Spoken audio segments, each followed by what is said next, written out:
السلام علیکم ورحمۃ اللہ وبرکاتہ۔ بسم اللہ الرحمن الرحیم۔ الحمد للہ نحمده ونستعینه ونستغفره ونؤمن به ونتوکل علیہ ونعوذ باللہ من شرور انفسنا ومن سیئات اعمالنا، من يهده الله فلا مضل له ومن يضلله فلا هادی له، ونشهد ان لا الہ الا اللہ وحدہ لا شریک له، ونشهد أن سيدنا وحبيبنا ونبينا مولانا محمدا عبده ورسوله صلى الله تبارك وتعالى عليه وسلم، أما بعد فأعوذ بالله من الشيطان الرجيم، بسم الله الرحمن الرحيم۔ لقد كان لكم في رسول الله أسوة حسنة لمن كان يرجو الله واليوم الآخر وذكر الله كثيرا، وقال الله سبحانه وتعالى: یا ایہا الذین آمنوا قوا انفسکم واہلیکم نارا وقودها الناس والحجارة علیہا ملائکۃ غلاظ شداد لا یعصون اللہ ما امرهم ویفعلون ما یؤمرون۔ صدق اللہ العظیم۔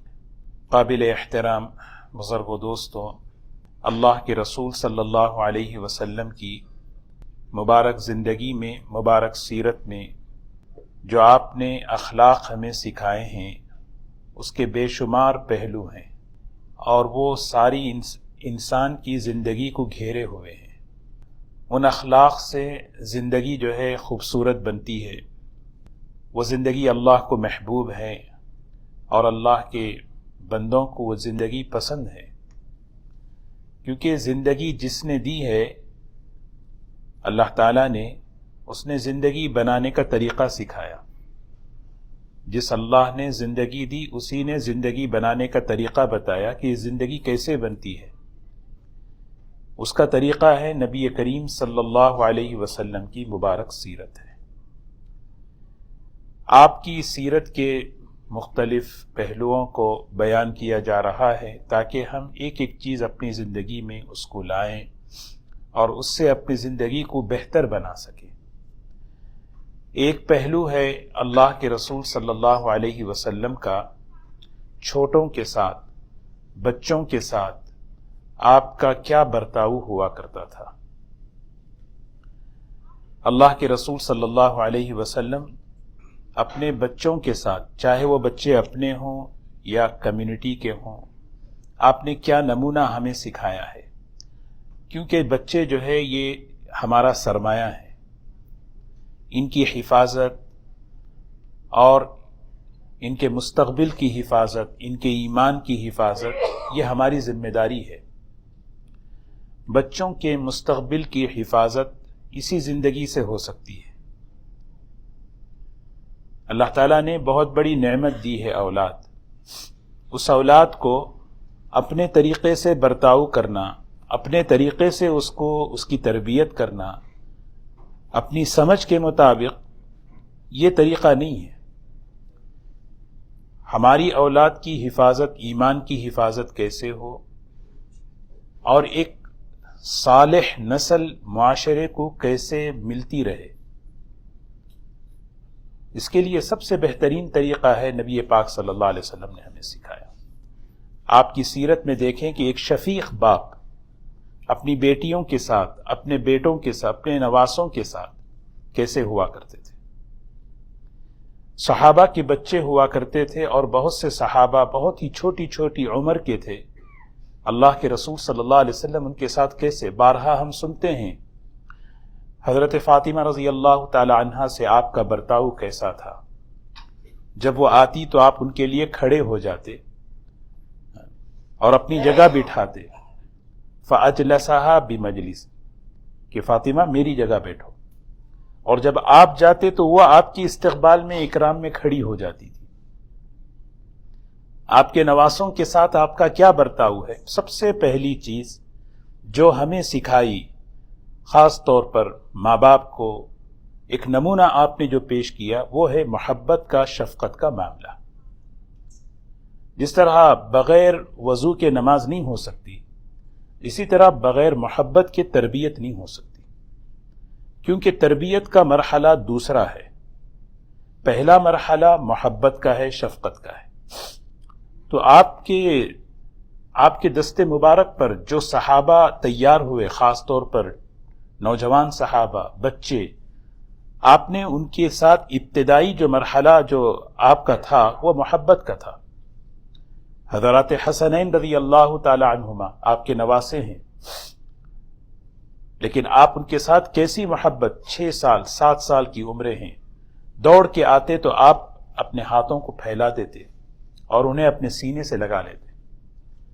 کبھی آپ جو ہے سجدے میں ہیں تو حضرت حسن آپ کی مبارک پیٹھ پر سوار ہیں، سجدے کو لمبا کر رہے ہیں۔ ایک مرتبہ آپ نے حضرت حسن کو اٹھایا اور پیار کیا، جیسے بڑے اپنے بچوں کو پیار کرتے ہیں محبت کے ساتھ۔ تو ایک صحابی تھے، انہوں نے دیکھا یہ کام جو ہے ایک نبوت کے شان کے خلاف محسوس ہوا انہیں کہ اتنے بڑے آدمی بچوں کے ساتھ، اتنے بڑے۔ تو حضور اکرم صلی اللہ علیہ وسلم سے انہوں نے جب کہا تو فرمایا، دیکھو من لا یرحم لا یرحم، چھوٹا سا جملہ، من لا یرحم لا یرحم، جو شخص کسی پہ رحم نہیں کرتا، شفقت نہیں کرتا، اللہ کی طرف سے بھی اس پر شفقت نہیں کی جاتی، اللہ کی طرف سے بھی اس پر رحم نہیں کیا جاتا۔ حضور اکرم صلی اللہ علیہ وسلم اپنی بیٹیوں کے ساتھ، اپنے نواسوں کے ساتھ، یہاں تک کہ کمیونٹی کے جو اس وقت مدینے میں جو بچے تھے، ایک صحابیہ ہیں بڑی عمر کی، وہ خود کہتی ہیں ام خالد رضی اللہ تعالی عنہا، وہ کہتی ہیں میں چھوٹی سی تھی، میرے والد حضور صلی اللہ علیہ وسلم کی خدمت میں مجھے لے گئے، اور اس وقت میرے جسم پر بہترین لباس تھا، بہترین کپڑے تھے۔ تو میں جب اپنے والد کے ساتھ گئی تو بالکل بچی تھی، مجھے یاد ہے وہ واقعہ کہ میں اللہ کے رسول صلی اللہ علیہ وسلم کی پشت مبارک پر چڑھ کے بیٹھ گئی، اور مہر نبوت جو آپ کے پشت پر تھی، پیچھے 2 کندھوں کے درمیان کبوتری کے انڈے کے برابر گوشت ابھرا ہوا تھا، وہ مہر نبوت تھی۔ کہتی ہیں کہ میں نے اس کو دیکھا، میں اس سے کھیلنے لگی، یعنی بچے بعض مرتبہ کسی کے بالوں سے کھیلتے ہیں، کبھی داڑھی سے کھیلتے ہیں، تو میرے والد نے منع کیا، یہ کیا کر رہی ہے، یہ کیا کر رہی ہے؟ آپ نے فرمایا چھوڑو ہی۔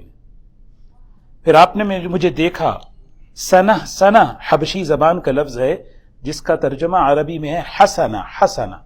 کپڑے اتنے اچھے تھے، کیونکہ بچے جب کپڑے پہنتے ہیں تو ان کی کوئی تعریف کرے تو انہیں اچھا لگتا ہے۔ آپ نے فرمایا کتنے اچھے کپڑے ہیں، کتنے اچھے کپڑے ہیں۔ آپ دیکھیں آپ کی سیرت میں، یعنی ایک امام الانبیاء ہیں، کتنے آپ سے بڑا مقام کس کا؟ عدی ابن حاتم رضی اللہ تعالی عنہ کے اسلام لانے کا یہی سبب بنا کہ وہ جب آئے تو انہوں نے دیکھا یہ بادشاہ نہیں ہو سکتے، کیونکہ بادشاہ جو ہوتا ہے وہ صرف اپنے مقام کی فکر کرتا ہے، یہ نبی ہیں، یہ نبوت ہے، ان کے اندر اتنی تواضع ہے، یہ بچوں کے ساتھ اس طرح معاملہ کر رہے ہیں، دل جوئی کا، ان کے ساتھ شفقت کا، محبت کا، یہ سوائے نبوت والے اخلاق کے کوئی اور چیز ہو نہیں سکتی۔ فوراً اس موقع پر کلمہ پڑھ لیا۔ عدی ابن حاتم رضی اللہ تعالی عنہ اپنی اسلام لانے کا واقعہ بیان کرتے ہوئے میں نے دیکھا یہ نبوت کی کتنی بڑی دلیل ہے کہ یہ نبی اتنے بڑے ہو کر بچوں کے ساتھ، بچیوں کے ساتھ، تو کہتے ہیں کہ اور پھر اس موقع پر انہوں نے ایک دعا دی، فرماتی ہیں ام خالد رضی اللہ تعالی عنہ، نبی پاک صلی اللہ علیہ وسلم نے میرے کپڑوں کی تعریف کی، اور تعریف کرنے کے بعد دعا دی، تبلی و یخلف اللہ۔ مسنون دعاؤں میں یہ دعا ہے، ایک دعا وہ ہے جب کوئی نیا کپڑا پہنے تو دعا کرتا ہے الحمدللہ الذی کسانی ما اواری به عورتی واتجمل به فی حیاتی۔ یہ سنت ہے کہ لباس پہنتے ہوئے یہ دعا پڑھے، نیا کپڑا، اور جب کسی کو اچھا کپڑا پہنا ہوا دیکھے اس کے لیے کیا دعا ہے؟ آپ نے حضرت ام خالد سے فرمایا کہ تبلی و یخلف اللہ۔ کیا بہترین دعا، دیکھیں، یہ کپڑا اتنا تم استعمال کرو کہ یہ پرانا ہو جائے، اور پھر اللہ تمہیں اس کے بعد اس سے اچھا کپڑا تمہیں دے دے۔ محدثین فرماتے ہیں اس میں عمر میں برکت کی دعا ہے۔ جب ایک آدمی کپڑا زیادہ استعمال کرتا ہے تو مطلب یہ ہے کہ زندگی لمبی ہو۔ یہ کپڑا تم پر بہت پرانا ہو جائے، پہنو اتنا پہنو کہ اس کپڑے میں برکت ہو، یہ کپڑا پرانا ہو جائے، اللہ تمہیں اس سے بہتر کپڑا دے۔ تو حضرت ام خالد رضی اللہ تعالی عنہ 3 مرتبہ حضور صلی اللہ علیہ وسلم نے فرمایا چھوڑو، کھیلنے دو، سوچے مہر نبوت کتنی بڑی چیز ہے۔ تو اللہ کے رسول صلی اللہ علیہ وسلم یہ نمونہ، یہ برتاؤ ہمارے سامنے پیش کر رہے ہیں، کیونکہ بچے جو ہوتے ہیں یہ ہمارا سرمایہ ہیں، یہ ہمارا مستقبل ہیں، ان کی حفاظت کیسے کرنا ہے۔ اگر یہ پہلا مرحلہ اگر نہیں ہوگا تو نقصان کیا ہوگا، یہ اپنے بڑوں سے دور ہو جائیں گے۔ یہ اپنے بڑوں سے جب دور ہوں گے تو پھر بہت سی چیزوں سے، دین سے بھی دور ہوں گے۔ تو آدمی سوچے کہ ان کے دین کی حفاظت کے لیے، ان کے ایمان کی حفاظت کے لیے مجھے سب سے پہلے یہ کرنا ہے کہ مجھے اللہ کے رسول صلی اللہ علیہ وسلم نے جو عمل سکھایا، محبت۔ حضرت انس رضی اللہ تعالی عنہ خود فرماتے ہیں سبحان اللہ کہ جب اللہ کے رسول صلی اللہ علیہ وسلم ایک مرتبہ گھر تشریف لائے تو میری والدہ ام سلیم رضی اللہ تعالی عنہا مجھے لے کر آپ کے پاس پہنچی۔ یہ حضور صلی اللہ علیہ وسلم کی خالہ ہوا کرتی تھی، رضائی خالہ ام سلیم، جن کے بارے میں فرمایا نعم الزوجہ، بہترین بیوی ہیں، یہ ابو طلحہ کی بہترین بیوی۔ بیوی بننے کی جو خوبیاں اور جو صفات ہوا کرتے ہیں وہ صفات اس خاتون میں ہیں۔ مسلم شریف کی روایت ہے، حضور صلی اللہ علیہ وسلم نے فرمایا کہ جب میں معراج کا سفر کر رہا تھا، کسی خاتون کے قدموں کی آہٹ میں نے سنی، تو میں نے جبرائیل سے پوچھا کون ہے؟ فرمایا ام سلیم کے قدموں کی آہٹ ہے۔ کانا صداقھا المہر، جو ہے نا ان کا اسلام تھا۔ جب کسی سے نکاح ہوتا ہے تو مہر طے کیا جاتا ہے، تو یہ وہ خوش نصیب صحابیاں ہیں، ان کا مہر اسلام ہے۔ ان کے شوہر ابو طلحہ جو ہے نا یہ نکاح کرنا چاہ رہے تھے، وہ تھے مشرک، یہ تھی ایمان والی، پہلے ایمان لا چکی تھی، تو کہنے لگی مجھے نکاح کرنا ہے۔ اچھا ٹھیک ہے، نکاح کرنا ہے تو مہر میں اپنا اسلام دے دو، یعنی اسلام قبول کرو، میں تم سے نکاح کروں گی۔ تو حضور اکرم صلی اللہ علیہ وسلم نے فرمایا کیسی بہترین خاتون ہیں کہ ان کا مہر جو ہے اسلام ہے۔ تو یہ ان کے 2 بیٹے اللہ نے عطا فرمائے۔ ایک حضرت انس، یہ حضور صلی اللہ علیہ وسلم کی خدمت میں لے کر آئی، کیا کہتی ہیں؟ خویسہ کہتے ہیں جگر کا ٹکڑا۔ ہر بچہ اپنے ماں باپ کا جو ہے نا چہیتا ہوتا ہے، پیارا ہوتا ہے۔ خود کہتی ہیں کہ نبی پاک صلی اللہ علیہ وسلم جب مدینہ تشریف لائے، بہت سے انصار کے گھرانے آپ کی خدمت میں ہدیہ لے کر آئے۔ میں نے سوچا میرے گھر میں اس وقت کچھ نہیں ہے، میں کیا کروں؟ اور آپ کی خدمت میں صحابہ تو ہیں ہی، میں نے سوچا میرے بچے سے بہتر کون چیز ہو سکتی ہے؟ تو میں نے اپنے بچے کو پیش کیا، یا رسول اللہ صلی اللہ علیہ وسلم، یہ میرا جگر کا ٹکڑا ہے، آپ اس کو اپنی خدمت میں رکھ لیں، آپ اسے قبول فرما لیں، یا آپ کی خدمت میں رہے۔ تو حضور اکرم صلی اللہ علیہ وسلم نے فرمایا میں اسے قبول کرتا ہوں، میں نے قبول، اور پھر فرمایا کہ خدمت رسول اللہ صلی اللہ علیہ وسلم 10 سنین۔ حضرت انس کہتے ہیں میں نے 10 سال حضور صلی اللہ علیہ وسلم کی خدمت کی، 10 سال۔ جب انہیں دیکھیے نا آپ کسی کہ بچے جو ہے نا بڑوں کے ساتھ رہیں، بچے نیک لوگوں کے ساتھ رہیں، کیونکہ انسان کی جو فطرت ہے نا وہ جو ہے نقل کی ہے۔ انسان کی فطرت میں اللہ نے ایک چیز رکھی ہے کہ وہ کاپی کرتا ہے، نقل اس کی فطرت میں ہے۔ اچھے لوگوں کے ساتھ اگر رہیں گے تو پھر اچھی چیزیں نقل کرے گا، اچھی چیزیں زندگیوں میں۔ دیکھیں نا زندگی پر کتاب اثر نہیں کرتی اتنا جتنا زندگی پر اثر کرتی ہے۔ زندگی پر کتاب سے زیادہ زندگی اثر کرتی ہے۔ اسی لیے اللہ نے قرآن میں فرمایا اے ایمان والو، تقوی اگر تمہیں چاہیے تو متقیوں کے ساتھ رہو۔ یا ایھا الذین آمنوا اتقوا اللہ وکونوا مع الصادقین، وکونوا مع الصادقین، سچ بولو الگ ہے، لیکن سچوں کے ساتھ رہو گے تو سچائی آئے گی، تواضع والوں کے ساتھ رہو گے تو تواضع آئے گی۔ آدمی جیسی صحبت، جیسا ماحول اختیار کرتا ہے اس کا اثر اس کی زندگی پر پڑتا ہے۔ تو حضرت انس رضی اللہ تعالیٰ عنہ کہتے ہیں اس کا اثر دیکھیں، 10 سال آپ کی خدمت میں رہے۔ کیوں رہے؟ خدمت کے ساتھ ساتھ آپ کی زندگی کو سیکھا، کتنا وصول کیا آپ کی زندگی میں۔ حضرت ابو ہریرہ رضی اللہ تعالیٰ عنہ فرماتے ہیں ما رأیت احدا اشبہ من صلاة رسول اللہ صلی اللہ علیہ وسلم۔ حضرت ابو ہریرہ کتنے بڑے صحابی ہیں، فرماتے ہیں پورے صحابہ کی جماعت میں میں نے کسی کی نماز حضرت انس سے زیادہ مشابہ حضور صلی اللہ علیہ وسلم کی نماز سے میں نے نہیں دیکھی۔ ساتھ رہیں گے نا تو نماز سیکھیں گے۔ نماز کیسے سیکھی جاتی ہے؟ ایک کتاب پڑھ لیں، بھئی یہ سنتیں ہیں، یہ فرائض ہیں۔ ایک آدمی کوئی نماز پڑھ رہا ہے، کیسے کھڑے ہوئے ہیں، کیسے رکوع کر رہے ہیں، کیسے سجدہ کر رہے ہیں، کیسے آپ قیام کر رہے ہیں۔ اسی لیے صحبت والا جو دین ہوتا نا، وہ دین بڑا مضبوط ہوتا ہے۔ کتابوں والا جو دین، صرف کتابوں والا جو دین ہے، اس میں آدمی کی اپنی رائے ہوتی ہے۔ جب آدمی کوئی کتاب پڑھتا ہے تو کتاب کے بعد وہ اپنی رائے قائم کرتا ہے۔ صحبت والا جو دین ہوتا ہے وہ بڑا مضبوط ہوتا ہے۔ اسی لیے قرآن پاک میں صحبت کی تاکید کی کہ بچوں کو بڑوں کے ساتھ ربط ہو۔ تو بڑے اس وقت سب سے پہلا مرحلہ شفقت کا۔ حضور اکرم صلی اللہ علیہ وسلم حضرت انس کو کیا کیا کہہ کے پکارتے تھے؟ یا بنیا، یا بنیا، بنیا کہتے ہیں میرے پیارے بیٹے۔ یا بنیا، جیسے قرآن پاک میں لقمان حکیم کی نصیحتیں ہیں، یا بنیا اقیم الصلاۃ، یا بنیا لا تشرک باللہ، یا بنیا وامر بالمعروف وانہی عن المنکر۔ میرے پیارے بیٹے، انہیں بتا رہے ایک شفیق باپ، ایک شفیق مربی جب تربیت کا مرحلہ آئے تو اس سے پہلے وہ محبت لگائے۔ جیسے میں نے عرض کیا کہ بغیر محبت کے تربیت ایسا ہے جیسے بغیر وضو کے نماز ہے، اس نماز کا کوئی فائدہ نہیں ہے۔ جب آدمی بغیر محبت کے تربیت شروع کرتا ہے، بچوں میں سرکشی آتی ہے، دیکھیے مجھے یہاں ملا کیا یہاں سے، کیونکہ وہ فطرتاً دلی طور پر اپنے ماں باپ سے، اپنے بڑوں سے دور رہتا ہے۔ ہاں، اس موقع پر کتنی بات مسئلہ نہیں ہے، ہم نے پہلے ان کو کیا کیا۔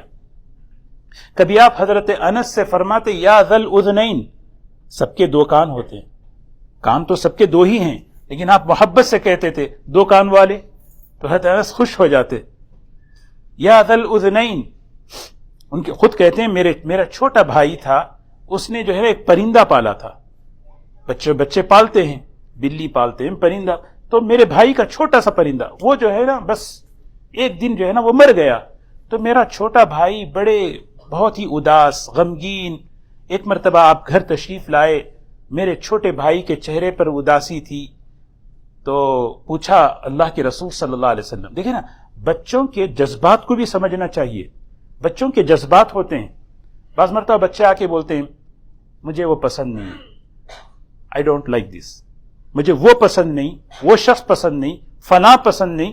فوراً روکنا نہیں ہے، آدمی سنے، یعنی جذبات، بچوں کے جذبات، کیونکہ زندگی نام ہے احساس کا، زندگی چیزوں کا نام نہیں ہے۔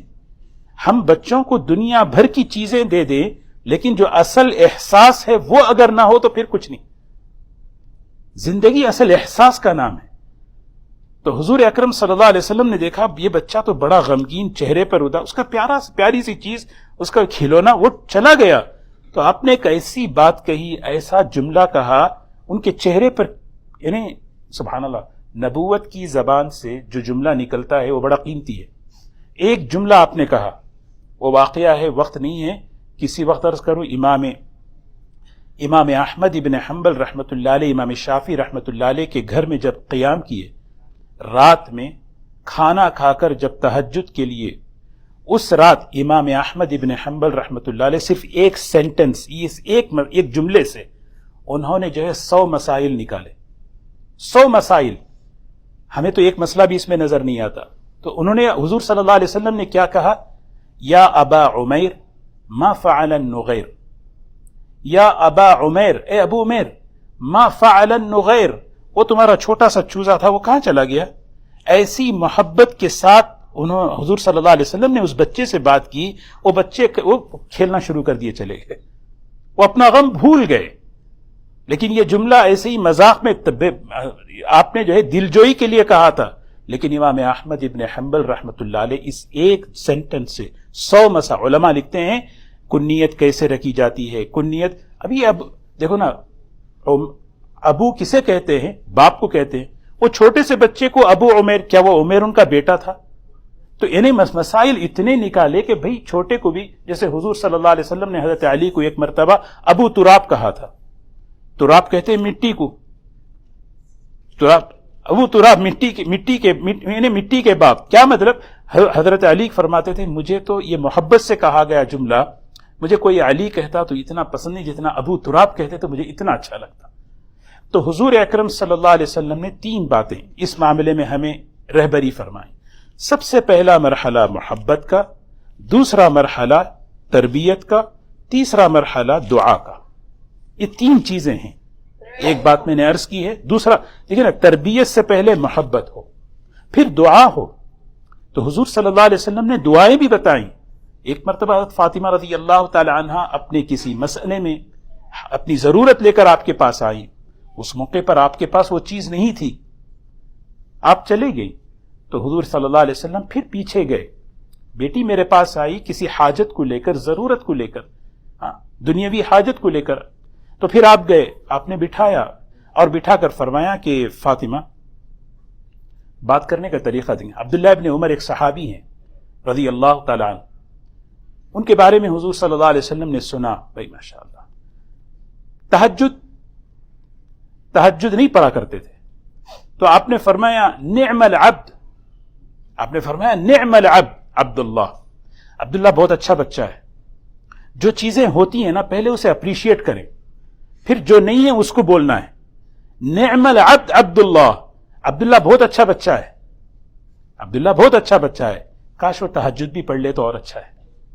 حضرت عبداللہ نے جب یہ سنا تو فوراً تہجد شروع ہو گئی.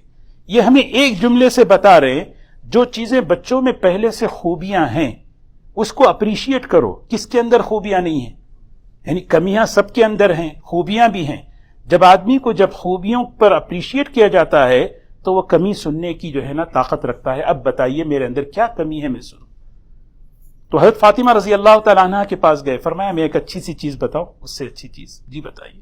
اب نے فرمایا یہ دعا پڑھو، اللہم انت الاول فلیس قبلک شیء وانت الآخر فلیس بعدک شیء وانت، سورہ حدید کی آیت ہے، هو الاول والآخر والظاہر والباطن وهو بكل شیء علیم. حضور صلی اللہ علیہ وسلم فرماتے ہیں یہ ایک آیت 1000 آیت کے برابر ہے. یہ ایک آیت 1000 آیت کیا ہے؟ اس کے اندر اللہ کے صفات ہیں. پھر آپ نے فرمایا اس کے بعد یہ کہو اللہم اقضی عنا الدین واغننی من الفقر، یا اللہ میرا قرض جو ہے دور کر دے اور مجھے اس تندرستی سے نکال کر خوشحال زندگی عطا فرما. یہ حضور صلی اللہ علیہ وسلم حضرت فاطمہ کو سکھا رہے ہیں اور آپ کے ذریعے ہمیں یہ چیز ملی. لیکن اس سے پہلے آپ کا عمل دیکھیں، محبت ہے، پھر اس کے بعد تربیت ہے، پھر اس کے بعد دعا ہے. اللہ ہمیں عمل کی توفیق نصیب فرمائے.